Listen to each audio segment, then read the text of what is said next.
Good morning সবাইকে, good morning. চলে এসেছি রামনগর 5 নম্বরের শনি মন্দিরে।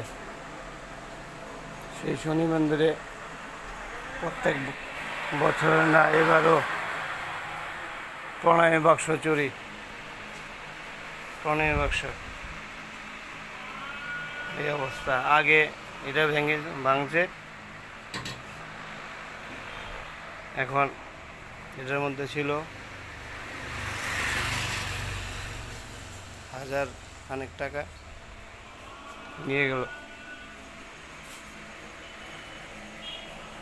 শনি মন্দিরের প্রত্যেক বছরই শনি মন্দিরে আমাদের এখানে চুরি হয়। টাকাটি শুধু লয়ে যায়, আর কিছু না। টাকাগুলি নিয়ে যায়। এই হচ্ছে অবস্থা।